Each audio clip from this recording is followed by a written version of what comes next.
I want to start with a story. It's a story about how fast a life can just completely unravel, and it brings up a question that gets right to the very heart of who we are.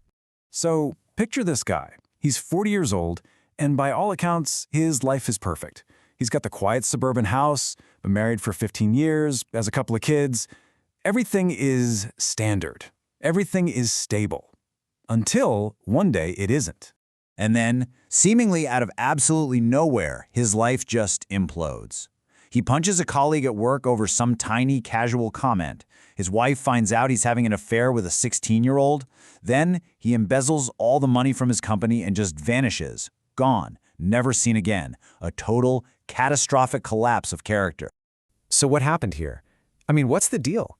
Is this guy a monster who was just really good at hiding his true self all these years? Or is he having the world's most epic midlife crisis? Or, and here's the wild part, is there a third option? Something almost unbelievable, that this entire chain of destruction was kicked off by one tiny biological change in his brain? The answer? Well, it's going to force us to rethink how we judge behavior entirely. Now, to make any sense of a mystery like that, we first have to understand something really fundamental about our own minds. Our brains, you see, they love to simplify things. We think in categories, in these neat little boxes. It's a mental shortcut that helps us get through a really complicated world, but it also sets some pretty dangerous traps. Think about a rainbow. In reality, it's this perfectly smooth, continuous spectrum of light, right? Millions, billions of infinite shades. But that's not how our brain sees it. Nope.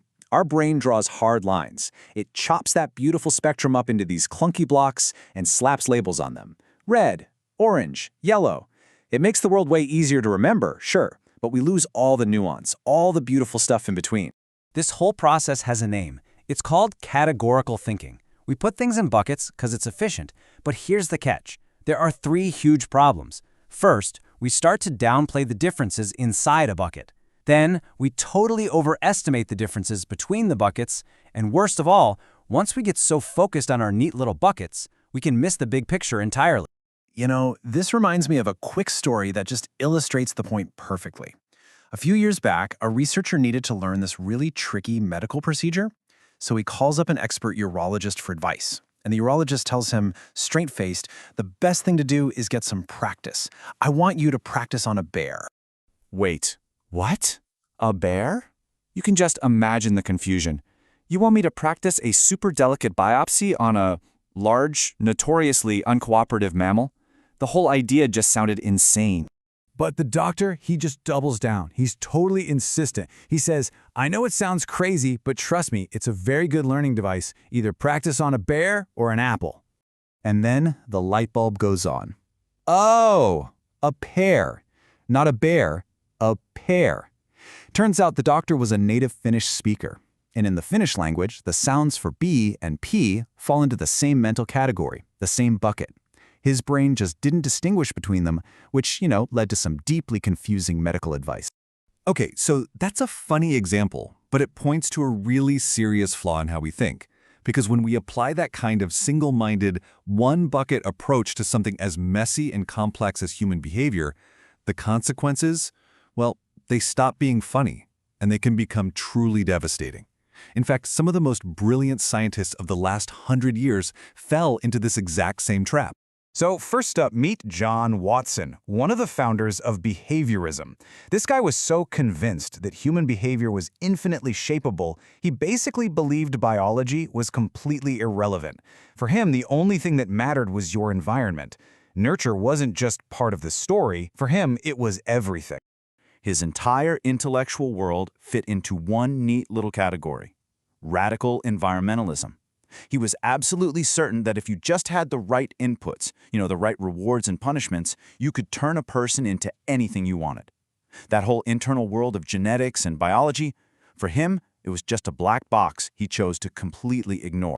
And look, this wasn't just some dusty academic debate. This oversimplified idea went on to influence decades of real-world policy in education and child-rearing, totally ignoring the complex biological realities that make every single one of us unique. All right, next we have Egas Moniz, who actually won a Nobel Prize for his work. He lived in a different but equally rigid mental box. He saw mental illness as just a problem of faulty wiring in the brain, something that could be fixed with, quote, synaptic adjustments.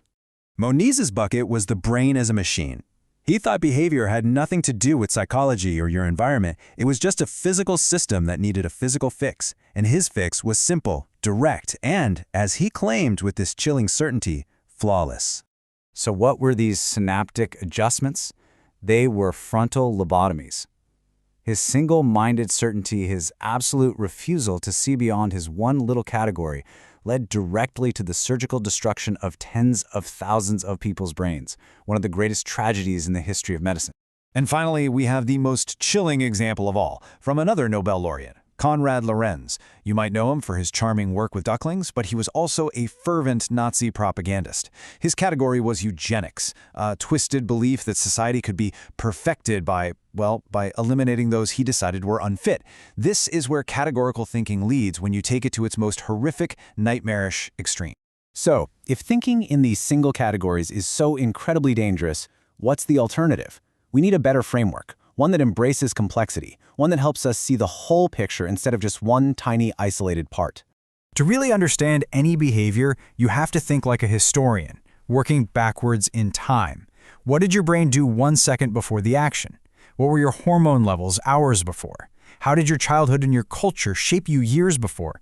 And what evolutionary pressures shaped your ancestors millennia ago? See, it's not one answer. It's all of them, all woven together. And if you take one thing away from all of this, let it be this idea. You can understand a clock by taking it apart and looking at the pieces, but you can't understand a cloud that way. A cloud is a dynamic, interacting system that's so much more than the sum of its parts. Human behavior is a cloud, not a clock. Now, this isn't just some abstract intellectual game. This way of thinking about behavior has profound, real-world implications for how we live our lives and how we build our societies. The truth is, we're all amateur behavioral biologists, whether we realize it or not. Every time we serve on a jury and decide someone's fate, every time we vote on social policy, heck, every time we just try to understand a friend or family member who's struggling, we're making judgments about why people do what they do. And getting it right, it matters. A lot. And this brings us all the way back to the man from our story. The truth is, his catastrophic collapse was caused by a tumor pressing on his frontal cortex, a single biological change that completely short-circuited his judgment.